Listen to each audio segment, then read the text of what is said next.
I'd like to take the opportunity to introduce a colleague and friend and a great storyteller in her own right. Dr. Sophie Galerno is from Montreal. She is now the president of the Quebec chapter. The past president couldn't get out of there fast enough. And so I've asked her to help me introduce the next speakers.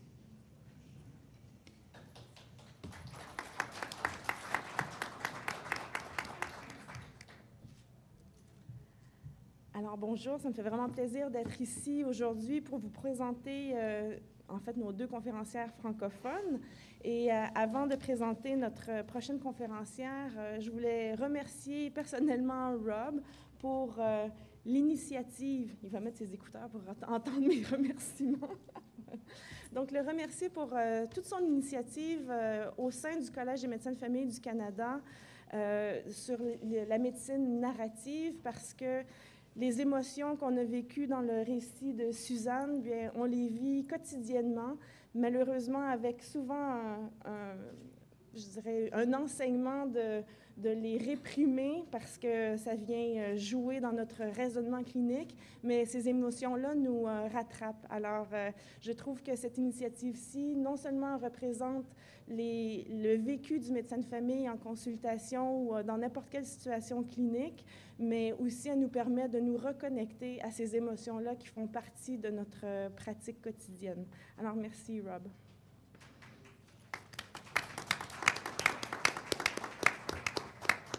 Alors, j'ai le plaisir de vous présenter à nouveau le docteur Francine Léger, qui est professeure chargée d'enseignement clinique au département de médecine familiale de l'Université de Montréal.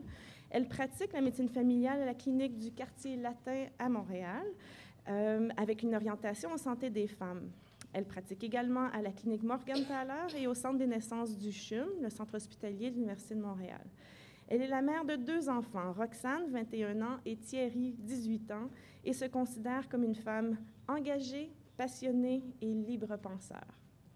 Place à Francine.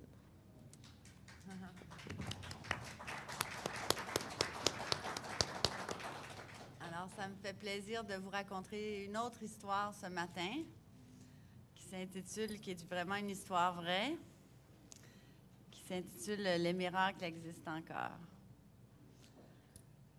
C'était un début d'après-midi comme tant d'autres. Un soleil timide tentait de percer les nuages. La pluie avait lavé pendant plusieurs jours la neige noircie qui restait sur les terrains et qui avait enfin fondu. Bref, un début de printemps typique. Rien pour remonter le moral des patients déprimés. J'étais assignée à la clinique sans rendez-vous et je m'attendais à voir effectivement plusieurs patients souffrant de dépression. Je n'étais pas sûre d'être prête. J'étais plutôt résignée à être disponible et à l'écoute pendant quelques heures. La 5e patiente qui se présenta en ce début d'après-midi était une jeune mère de 2 enfants que je connaissais depuis sa première grossesse. Elle avait décidé de me consulter car elle était inquiète. Son plus jeune garçon ne marchait pas encore. Il se déplaçait assis, la jambe gauche fléchie vers l'avant, l'autre allongée vers l'arrière, et il s'aidait de ses bras. Je n'avais pas beaucoup d'expérience encore en tant que médecin de famille. Je savais qu'un enfant marche debout sans aide vers 12-13 mois et que nous pouvons accepter quelques mois de différence avant d'affirmer qu'il y a un retard. Le petit garçon avait 15 mois. L'examen physique s'avéra normal.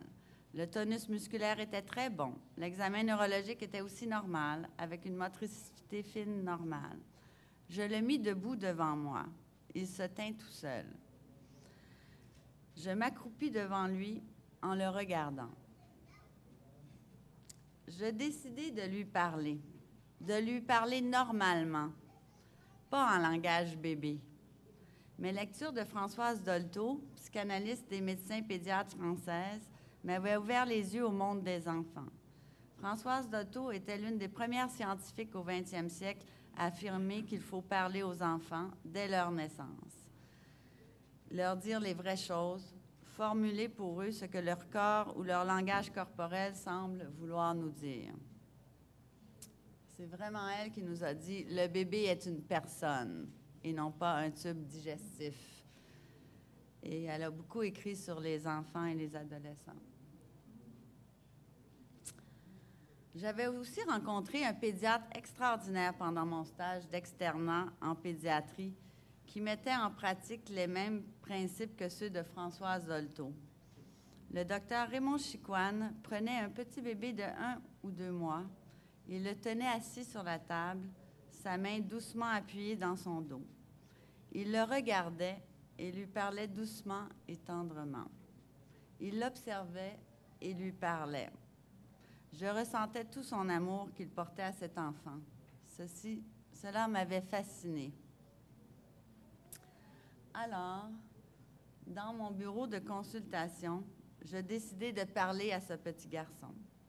J'étais accroupie devant lui, à sa hauteur, et lui ai tout simplement dit qu'il faudrait bien qu'il se décide à marcher debout, car sa mère était vraiment inquiète. Elle était inquiète au point de venir consulter son médecin de famille. Le petit garçon me regarda et m'écouta. Puis, il se mit à marcher vers moi, qui était à environ 3 pieds de lui.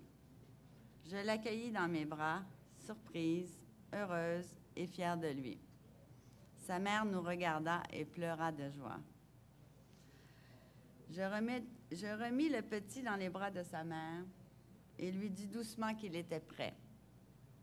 C'est tout. Je n'avais pas vraiment le pouvoir de réaliser des miracles. Mais pour cette mère, son médecin était probablement bien spécial. Il faudra que je lui demande un jour d'écrire sa version de cet après-midi pluvieux. Je suis encore leur médecin de famille et tous se portent bien. Je me souviendrai toute ma vie de ce moment magique et heureux.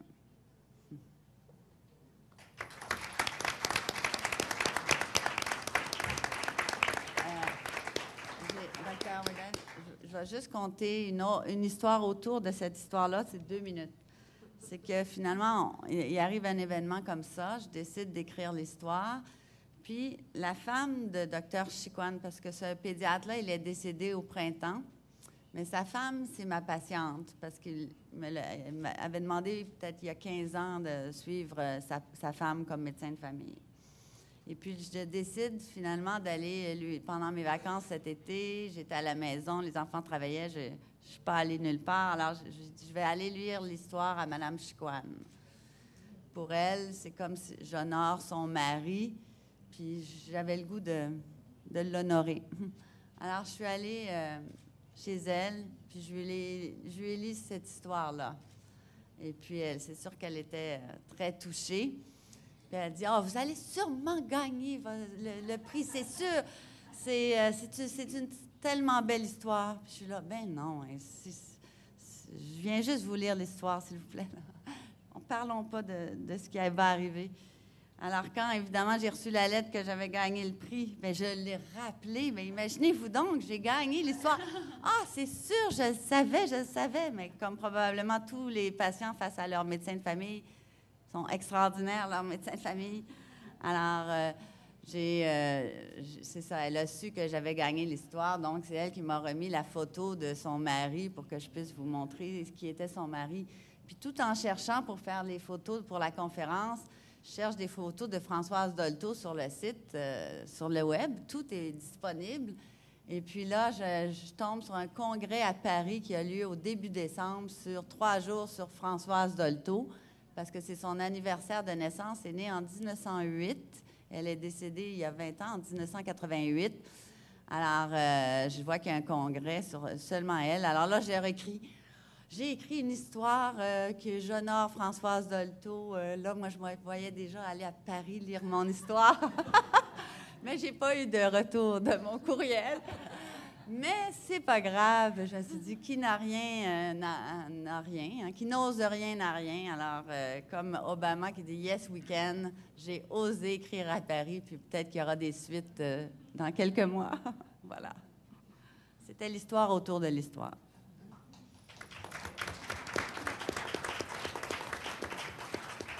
We could always hit up the Research and Education Foundation for that trip to Paris. Anyway, If it's thank you for that story.